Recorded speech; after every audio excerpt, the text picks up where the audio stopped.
Avui anem a un museu a l'aire lliure, al cementiri de Montjuïc, a veure la tomba de Lluís Companys. Ens acompanyeu? De momento no se ve nada llamativo, solo calles y silencio. Justament. Primer camines i observes.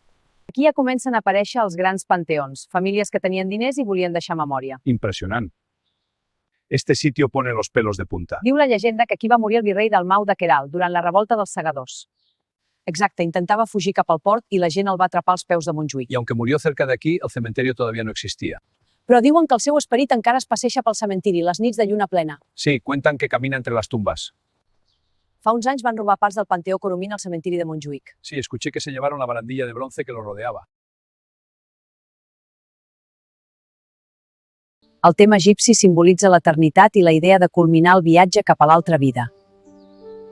Fue encargado por Pilar Soler, diseñado en 1894 con inspiración egipcia, con piedra de Montjuïc. Sabies que el nom Montjuïc vol dir muntanya dels jueus perquè aquí hi havia un antic cementiri jueu des del segle IX fins al XIV? Sí, existió una necrópolis judía medieval y después de los ataques de 1391 fue abandonada y desmantelada. Moltes de les làpides amb inscripcions hebrees van ser reutilitzades per construir edificis a la ciutat. Aquest jardí es va crear perquè cada cop hi ha més gent que opta per la incineració en lloc de l'enterrament tradicional.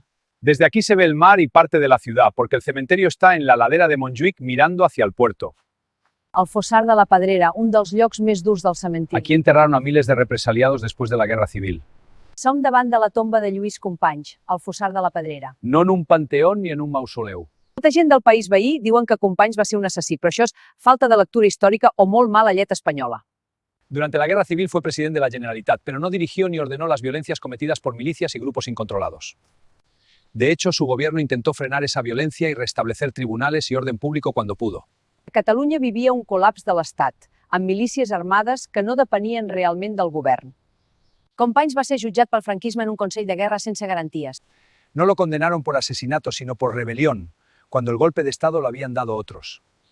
Va ser detingut per la Gestapo, entregat a Franco. Y nunca ha sido anulado judicialmente ese juicio, aunque hoy se reconoce como ilegítimo. Dir que Companys va ser un assassí és falsejar la història. No lo fue, no fue condenado por asesinatos ni hay pruebas de que los ordenara.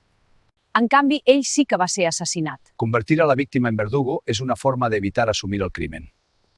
Per això aquest lloc no és només una tomba, és memòria històrica. Ha estat un plaer mostrar-vos aquest racó de la història. Fins aviat!